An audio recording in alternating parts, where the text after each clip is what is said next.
얼마 전에 올라온 영상을 보면 옵티머스 젠2하고 뭐 산책을 한다 뭐 이런 식으로 영상이 올랐는데 상당히 좀 더 자연스러워졌어요. 이런 걸 보면은 앞으로 로봇 시대가 얼마 남지 않았다 뭐 이런 생각을 할 수도 있는데요. 안녕하세요. 세상의 모든 지식들을 재밌고 쉽게 풀어드리는 네오의 지식창고입니다. 얼마 전에 머스크 형님이 옵티머스 젠2 발표를 했죠. 그리고 나서 트위터, 그러니까 지금은 X라고 부르죠. X에 간간히 영상을 올려요.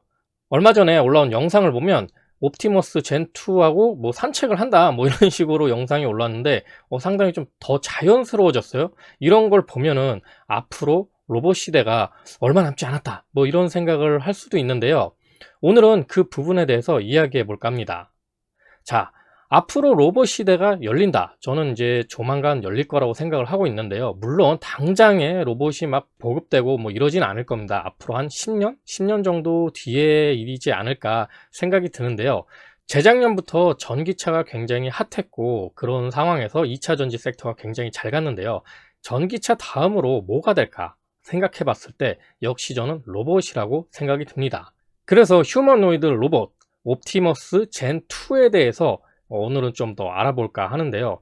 이 로봇이 상당히 기술 발전을 해서 처음에 발표됐던 것보다는 그래도 많이 좋아졌어요. 어느 정도까지 좋아졌냐면 계란을 짚고 그 다음에 옮기고 스쿼트까지 가능하게 됐어요. 자, 이런 모습을 봤을 때 과연 계란을 옮기는 거 이거 대단한 거야? 뭐 이렇게 생각을 하실 수도 있어요. 근데 이게 일정 무게를 지탱하면서 달걀을 깨트리지 않을 만큼 섬세한 이 강약 조절을 하면서 이걸 옮긴다라는 거, 이 손 구현이 굉장히 어려운 기술이라고 해요. 자, 잠시 뭐 영상 한번 보고 가실게요. 이런 식으로 계란을 옮기는데 이거 왜 이렇게 빨리빨리 안 옮기고 굉장히 천천히 옮기냐. 그런데 이렇게 천천히 옮기는 것마저 기술적인 구현이 더 된 거라고 해요. 왜냐면 뭐 빨리빨리 움직일 수는 있는데 천천히 안정적으로 움직일 수 있다라는 걸 더 보여주고 있다고 하네요. 자, 그리고 이 이족 보행 로봇이 왜 중요한가? 이 부분에 대해서 이제 짚고 넘어가야 되는데요. 자, 초기 버전부터 젠 1, 젠 2까지 굉장히 빠르게 발전이 되는 것 같아요. 이거 뭐 발표한 지 얼마 안 됐는데 사실 초기 버전 뭐 2022년도에 나왔을 때는 이게 굉장히 어설펐어요. 막 뒤에 막 선도 연결돼 있고 과연 이게 얼마나 빨리 발전할 수 있을지 굉장한 의문이 들었는데 젠 1이 나오고서부터 상당히 이거 굉장히 생각보다는 발전이 좀 빠르게 되는데, 그리고 젠 2가 나오고 나서 와 이거 조만간 오겠다 막 이런 생각이 들 정도로 테슬라에서 굉장히 신경을 써서 휴머노이드 로봇 개발에 임하고 있다고 보고 있습니다. 자, 로봇에도 여러 가지의 뭐 로봇들이 있어요. 뭐 팔만 있는 로봇도 있고 이런 걸 뭐 거의 산업용 로봇으로 쓰이죠. 그 다음에 이런 2족 보행 로봇도 있고 4족 보행 로봇도 있고, 예를 들어 보스턴 다이나믹스에서 나온 뭐 스파처럼 개처럼 생긴 로봇도 있고 여러 가지 방식의 로봇이 있어요. 근데 현존하는 로봇 관련 기술이 집약된 가장 높은 수준의 플랫폼이 바로 2족 보행 로봇입니다. 이는 로봇 제작을 위한 거의 모든 기술이 바로 2족 보행 로봇 안에 구현되기 때문입니다. 자, 2족 보행 다음으로 중요한 건 뭘까요? 네, 바로 손기술이죠. 손기술. 인간이 만물의 영장이 된 이유는 높은 지능과 2족 보행, 그리고 2족 보행을 통해서 자유로운 손을 통한 이 손재주가 바로 인류를 만물의 영장으로 올려놓은 동력이라고 볼 수 있는데요. 옵티머스 젠2에 담긴 손에는 액추에이터 기술이 담겨 있습니다. 자, 이 액추에이터 기술이 뭔지 또 한번 알아봐야 되는데요. 자, 로봇의 관절에 해당하는 이 액추에이터는 지금 테슬라 옵티머스 젠2에서는 전동 모터를 쓰고 있다라고 하는데요. 이 구동 장치를 의미하는 이 장치는 로봇을 동작시키는 가장 중요한 부품이라고 볼 수 있습니다. 테슬라 휴머노이드 로봇 옵티머스 젠2에서는 자체 개발한 40개, 굉장히 많이 들어가죠? 40개의 액추에이터가 사용된다고 합니다. 산업용 로봇의 경우 예를 들면 뭐 한 6개 정도 사용된다고 해요. 그에 반해서 휴머노이드 로봇에는 40개라는 어마어마한 숫자의 액추에이터가 들어가게 되죠. 물론 산업용 로봇은 팔 하나만 있어요. 그러다 보니까 이 팔 하나에 6개가 들어간다고 보시면 되는데요. 이 휴머노이드 로봇 같은 경우 팔 2개, 다리 2개, 머리까지 해가지고 굉장히 많은 관절이 들어갈 수밖에 없습니다. 그리고 사람처럼 자유로운 이 운동 능력을 구사하기 위해서는 이 액추에이터가 굉장히 중요하다고 볼 수가 있습니다. 그럼 테슬라는 왜 액추에이터를 외주를 주지 않고 자체 개발을 했을까요? 당연히 액추에이터가 휴머노이드 로봇의 핵심이니까 딴 놈들한테 맡기는 게 어렵습니다. 그래서 자체 개발을 했고요. 이렇게 6종의 액추에이터를 개발했다고 합니다. 자, 테슬라 옵티머스 젠2에 있는 손 보시죠 한번.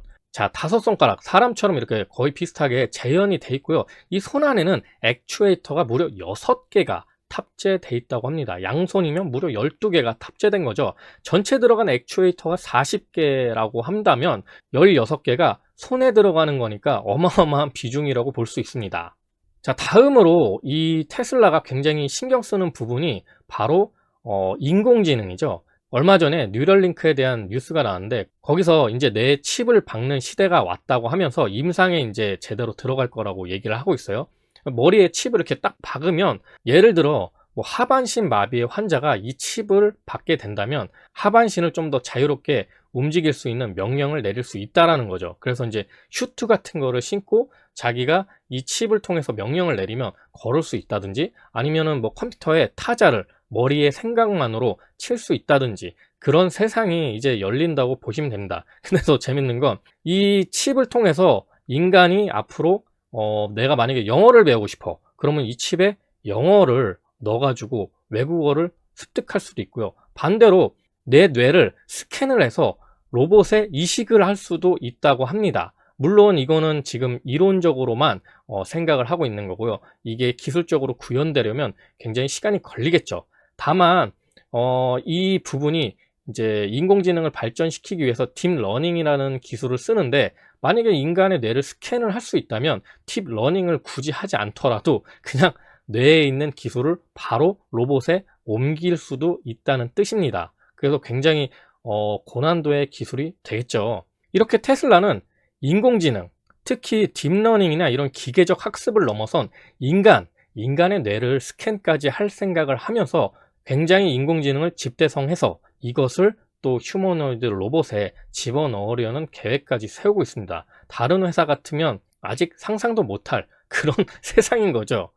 이렇게 칩을 통한 인간의 뇌 데이터 수집이 앞으로 얼마나 많이 일어나게 될지는 지켜봐야 할 일이지만 최근에 뭐 원숭이 실험에서 부작용도 나타나고 있고요. 사실 이 실 같은 거를 뇌에다가 막 꽂고 이러면은 뭐 부작용이 있을 수 있겠죠. 근데 이 부작용을 줄이면서 어느 정도까지 기술이 발전되느냐, 그거는 우리가 좀 더 살아봐야 알 수 있겠죠.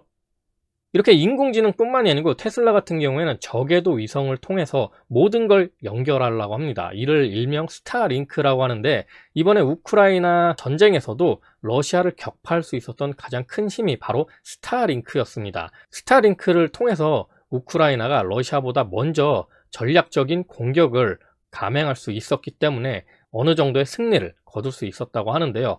이게 로봇에서도 굉장히 중요한 게 통신 기술이 굉장히 또 중요합니다. 근데 이거를 다 연결을 할 수 있다. 전 세계에. 그것도 지구 전방위적인 걸 모든 걸 통해서 연결을 한다. 굉장히 대단한 거죠. 이런 식으로 연결이 되면 어떤 파급 효과가 나오냐. 바로 뭐 테슬라의 전기차, 그 다음에 테슬라의 휴머노이드 로봇, 이런 모든 것들이 연결이 되면서 인공지능형 슈퍼컴퓨터 도조에 데이터가 모인다라는 거죠. 이 데이터들이 바로 인공지능을 좀 더 성능을 높일 수 있는 자양분이 될 수가 있습니다. 결국 테슬라는 인공지능형 슈퍼컴퓨터 도조를 통해 인공지능을 독점하려는 야심이 있다는 거죠. 테슬라가 진행하는 모든 사업들이 이렇게 인공지능 쪽으로 모이는 걸 본다면 굉장히 무섭다라고도 느껴질 수 있는데요. 앞으로 이런 휴머노이드 로봇, 테슬라가 만드는 옵티머스 젠2처럼 이런 로봇들이 많아지는 세상이 된다면 데이터는 더 기하급수적으로 늘어날 수밖에 없고요. 테슬라는 산업용 로봇을 넘어 일반 가정에도 보급될 수 있는 로봇을 꿈꿉니다. 과연 테슬라의 꿈은 언제쯤 이루어지게 될까요?